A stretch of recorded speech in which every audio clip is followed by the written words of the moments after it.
Lalu si Jenny dan teman-temannya kembali ke pesawat. Meskipun dengan rasa takut mereka memberanikan diri. Dan ketika mereka sampai di pesawat, suasana pun menjadi sepi. Lalu ketika si Jenny mengecek WC yang terdapat kurungan si gembul itu, WC itu pun kosong.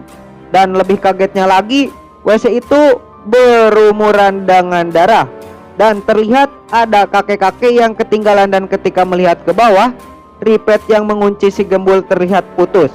Lalu mereka pun mengegas mencari barang yang dibutuhkan di dalam bagasi pesawat tersebut. Dan terlihat kurungan hamster milik Henry terlihat terbuka. Dan tidak salah lagi hamster itu kabur. Lalu salah satu dari mereka mengamankan pistol untuk berjaga-jaga. Ketika si Jenny melihat tas medis, kemudian si petugas itu diserang tikus galak. Dan tikus itu langsung kabur. Lalu ketika si Jenny keluar dari bagasi itu, Jenny melihat kejanggalan.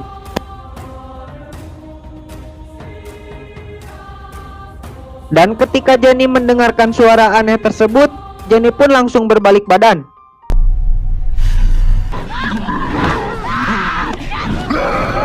Jenny pun hampir digigit untuk sajian zombie pilot itu.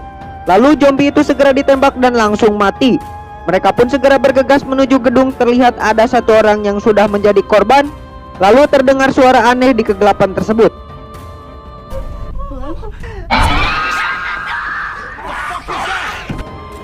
Mereka pun menahan pintu tersebut. Setelah beberapa jam mereka terjebak, mereka pun mulai berpendapat satu sama lainnya dan berasumsi ini seperti rabies, yang tepatnya virus rabies. Dan ketika mereka asik berdebat, nasib kakek-kakek itu sangat naas. Kepalanya digigit oleh tikus tersebut, dan mungkin tikus itulah penyebab terjadinya penyebaran virus ini. Dan Henry mencoba mencari akal untuk menangkap tikus tersebut. Betapa malangnya kakek ini, dia langsung dikurung dan diborgol besi supaya tidak kemana-mana, karena kemungkinan besar dia bakalan kena virus ini bersama si Paula. Melihat situasi ini, petugas ini melihat tikus tersebut ada name tag laboratorium, yang sepertinya tikus itu seperti percobaan lab. Dan Josh pun mulai kepikiran, ia pun menuduh Henry sebagai penyebabnya, karena ia membawa tikus itu di dalam sangkar tersebut, yang sangkaan lainnya cuma hamster. Mendengar hal itu, Jenny pun berbicara dengan Henry.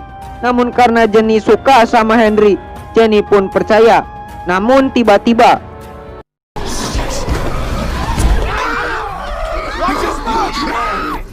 si besar kembali datang dan mengamuk. Semua orang menolong Jenny. Tentu saja si besar berhasil dilumpuhkan menggunakan tali. Setelah itu terdengar suara radio masuk kepada Ed. Terdengar polisi akan segera masuk gudang. Semua orang merasa senang dengan hal itu. Namun ternyata polisi harus melakukan protokol-protokol rahasia kepada para korban, juga kepada mereka. Dan ketika ditanya, polisi hanya menjawab, semua bisa dijelaskan nanti. Lalu polisi itu mengeluarkan suntikan aneh dan menyuntikannya kepada para korban.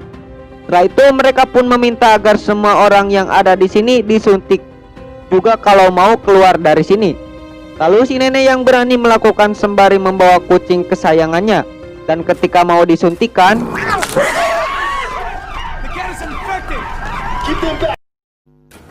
kucing itu menjadi beringas karena kemungkinan kena virus dari makanan muntahan si gembul tadi. Lalu tiba-tiba si Aki itu menjadi sehat, namun menjadi brutal dan menggigit anggota kepolisian tersebut. Polisi yang tergigit ini pun berusaha kabur, namun ketika mereka kabur keluar, mereka langsung dimusnahkan karena sudah tidak terkendali. Padahal ada beberapa orang yang belum terinfeksi. Lalu terdengar para zombie akan segera datang menghampiri mereka. Mereka pun bergegas masuk pada sebuah truk pengangkut. Ketika itu si suami dari si cewek ini sudah terinfeksi.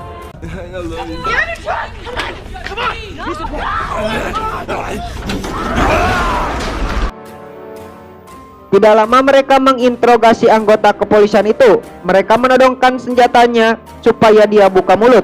dan mereka tahu apa yang sebenarnya terjadi. Dan ternyata mereka semuanya anggota CDBT, bukan polisi. Entah anggota apakah itu. Kemungkinan perusahaan yang bergerak di bidang biologi. Dan ini lanjutan dari film Quarantine 1. Yang belum menonton boleh ada videonya di video sebelumnya. Lanjut, katanya mereka menemukan lab uji coba mayat laki-laki dan perempuan yang diduga reporter di film Quarantine 1. Dan di sana juga banyak sarang tikus yang dibuat untuk bahan percobaan. Lalu mereka pun menemukan berkas-berkas teroris yang bertujuan untuk menyebarkan virus ini ke bumi. Lalu di sana juga mereka menemukan makhluk aneh yang diduga hasil percobaan kepada manusia.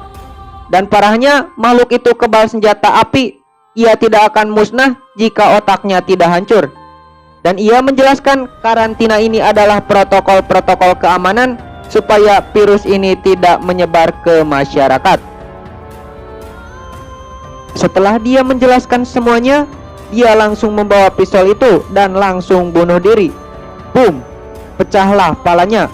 Kemungkinan besar dia takut apa yang akan terjadi ke depannya. Setelah itu mereka langsung membuat rencana untuk kabur dari lokasi itu. Tapi ketika Ed sedang membuat rencana, untung saja bocah itu langsung memencet tombol hidroliknya. Dan si zombie itu langsung mati karena terjepit. Mereka pun bergegas langsung berlarian. Dan entah kemana Henry menghilang dari jejak. Satu persatu anggota mereka musnah. Lalu ketika Jenny berjalan, ia pun harus berhadapan dengan zombie Paula.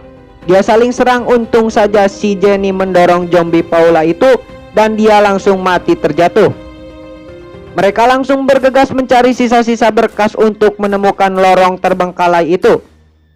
Sedangkan bocah itu ngacak-ngacakan tas milik Henry dan menemukan benda-benda aneh, juga menemukan peta persebaran virus.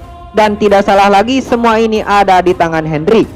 Dan ketika berkasnya ketemu, mereka tiba-tiba diserang oleh zombie suami istri.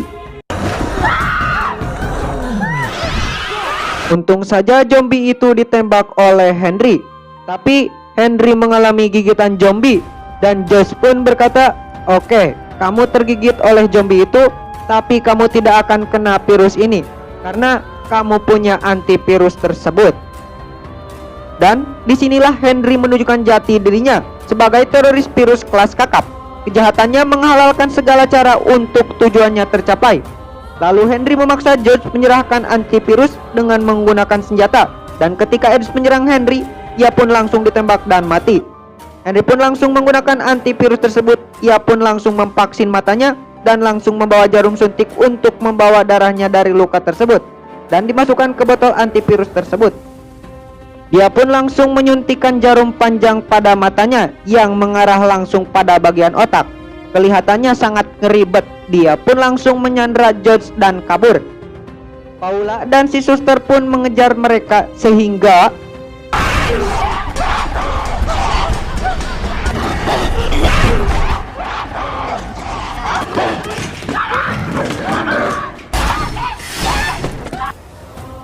ketika sudah menghalau satu zombie, ia pun melihat cewek zombie yang lagi kulihat. Ia pun bersembunyi. Tiba-tiba datanglah si suster yang menggunakan lensa thermal yang ia bawa dari petugas tadi dan mengarahkan kepada Paula. Karena dia sudah tergigit, ia pun mengulur waktu pada Paula dengan mengarahkan raganya.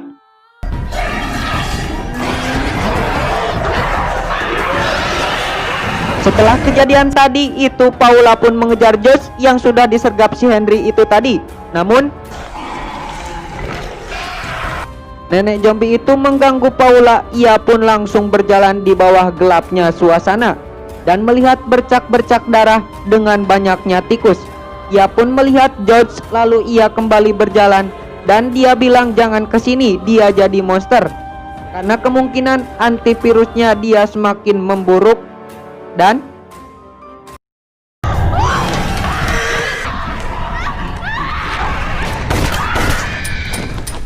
untung saja George langsung menembak zombie tersebut. Tapi setelah dilihat, zombie itu nampak tidak apa-apa. Setelah itu Paula pun membancok kepalanya sampai pucat menggunakan kunci Inggris. Dan sepertinya monster itu seperti yang ada di apartemen. Lalu mereka pun berusaha untuk kabur, namun sepertinya pemerintah sudah memutuskan untuk membakar bandara ini. Api menyala dan akan membakar semuanya, hingga Jenny mendobrak pintu lorong dan menyuruh George lari duluan menggunakan kacamata lensa itu.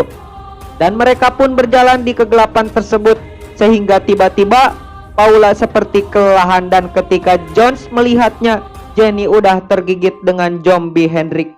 Ia pun menyuruh Josh untuk terus berjalan, dan Jenny semakin parah. Dia berjalan dengan kepaksa, hingga ketika Josh menuju lorong, ia pun keluar dan memanggil-manggil Jenny. Dan Jenny pun sudah menjadi zombie dan udah tidak tertolong lagi. Dan Josh pun tersisa sendirian. Dia pergi dengan hati yang sangat berat. Pengorbanan Jenny kepada dirinya sangat luar biasa. Lalu scene diperlihatkan dengan kucing yang sudah terkontaminasi, dan film pun selesai. Dan kita bisa menyimpulkan bahwa si Hendrik inilah yang jadi Beang Kerok di film ini. Dia mencoba untuk memusnahkan isi dunia atau mengurangi isinya. Henry ini tidak berjalan sendirian, dia pasti banyak anggotanya, tapi dia menggunakan rencana ini belum selesai. Mungkin dari film ini sekian, dan jangan lupa like, comment, and subscribe. Seru gak guys? Oke.